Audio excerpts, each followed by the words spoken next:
listening to Anthony on the Virus, Sirius XM. The Wii. I want to get it just to get it. I don't want the Wii. Some type of exercise going on with it. The Wii. I want it just to have it. Yeah. Just to know I can have it. Nah, PS3.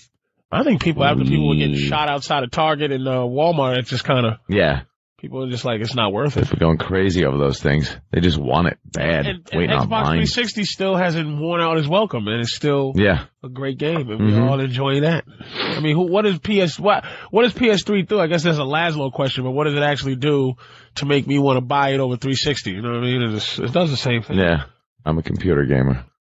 Excuse me. Take your consoles and throw them out the window for all I care. There's something that said they have to sell like 80 million for it to be a success. Like, because they lost something happened with the computer chips, I'm just whatever. And something happened, they lost like 300 million or something, and they spent like $1 zillion to do research for the PS3, and it's like they have to sell like 80 million consoles for it to mean anything. Well, plus they lose money on every console they sell.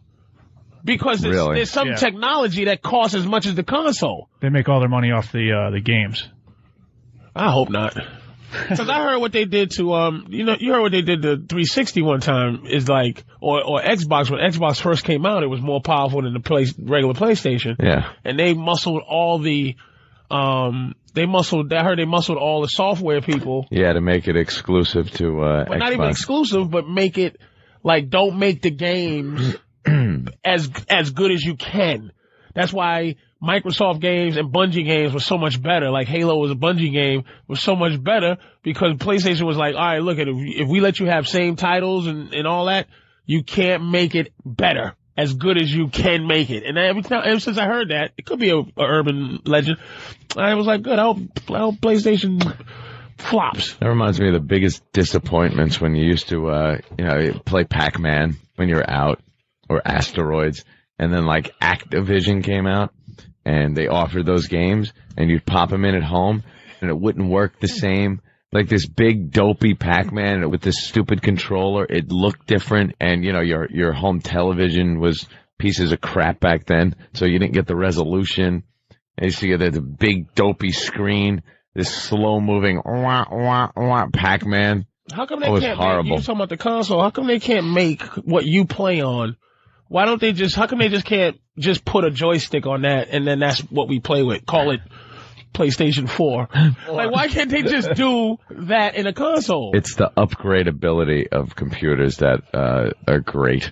Like, if new games come out that use new technology and you need a new video card, instead of having to go out and buy a new gaming system, you open up your computer, you pull out the old video card, you throw it away.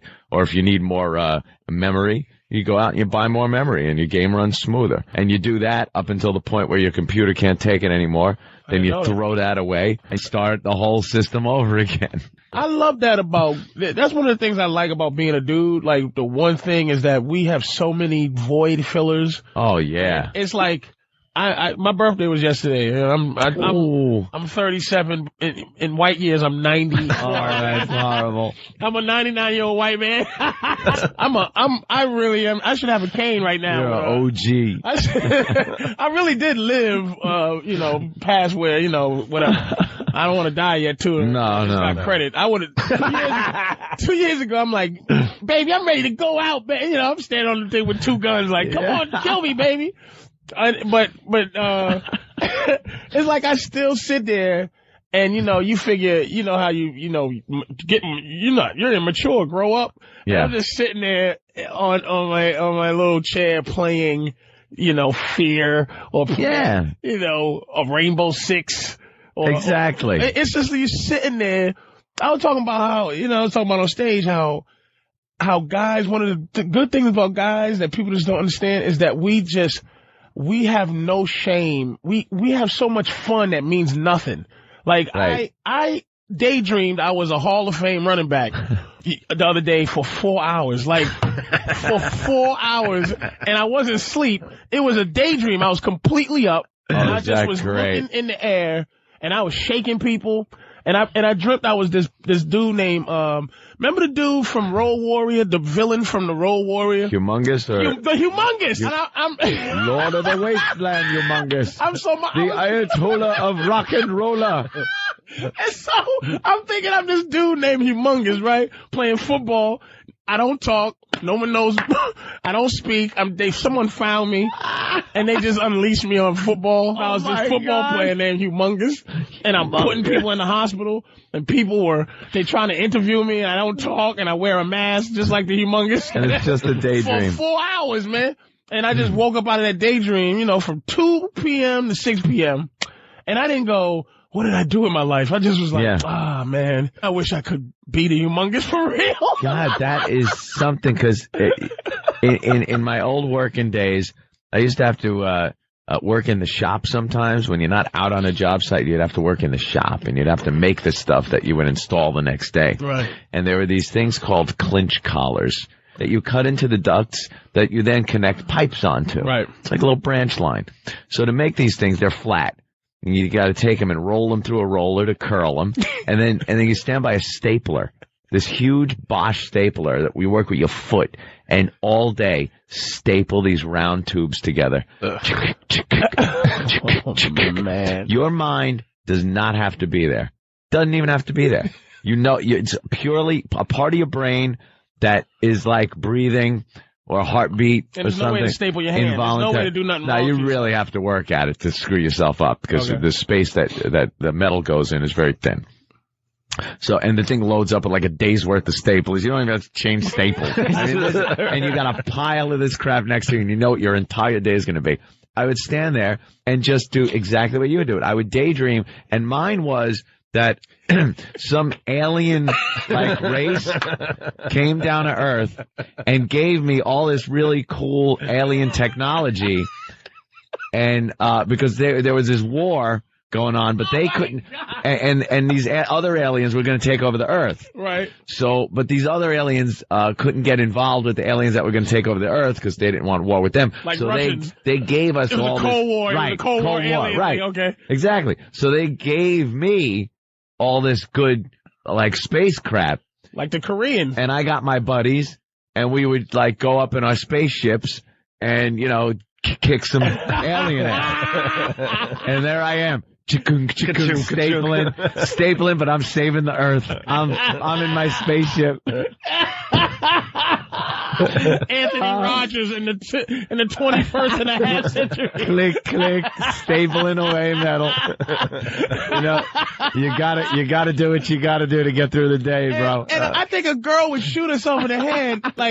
Everything that they do is based on actually having something tangible to do. Dude, 8 hours. Read 4 hours. I was Humongous, the non-talking football player that the NFL had to figure out what to do with me, because everyone would get hurt. Right. I was not only good, anytime I hit you, the helmet and the shoes would fly off. And the announcer, ladies and gentlemen, Humongous hits another one. Just flashes going off in the stands. And then one game I was playing, I was playing a team, and I was the captain. I would just go out, and they had a bunch of guys, and this guy was psyching himself up, really you think we're scared of you, Humongous? And he slapped me in the face and spit on me. And I looked back at the team, and his team was like, "Oh my God!" And my team was like, "Oh, you just slapped you." Oh no, you didn't. and you had so much time that you'd have to get every detail in your head right. The smallest detail had to actually have some type of realism to it. No matter how weird these fantasies were, this was back probably 10, 12, and you remember 13 years exactly ago. what it was. Oh, it had to be all the details. Like everybody couldn't be onto it. That's Buck Rogers. Yeah. Ant Rogers, baby. I had to keep all this secret. I couldn't tell everybody. So everything was You said you had. Yeah. You said you had just my closest buddies. It was you and my close about buddies. 3 dudes. Yeah, 5, 10, 8. Just people I knew, buddies that I could trust. It had to be a secret, so I'd have to go about my daily business. But, when the crap would hit the fan, we'd have to hit some secret tunnels and get to the ships and, launch and kick some ass. 8 hours. 10-year-old daydream. This would go hours and hours on end in my head as I just chickung, and I'd be annoyed like when lunchtime would come around and I'd have to stop stapling and talk to people because I'm like, dude, I'm kicking aliens. Wait a minute. What did the aliens look like? You know what they look like. What they looked like your typical kind of hack aliens. They were like long, your typical big head, big eye dudes. They call them the Greys, you know, the with the big eyes. The Close Encounters face. Yeah, that kind of stuff. And they had some kick-ass, equipment, and they would like hide, on the other side of the moon and stuff like that. And I gotta go zip out and kick ass and come back in time for dinner. Who were you in your daydream? Did you become better than you were? I was a tin knocker. Yeah. I mean, why didn't you expose us to planet Earth? That would destroy our whole way of life. And how did you? Build this? Where'd you get the materials for the laser beams and everything else? The aliens. The Cold War aliens that were against the aliens that were attacking Earth, They gave me all this stuff.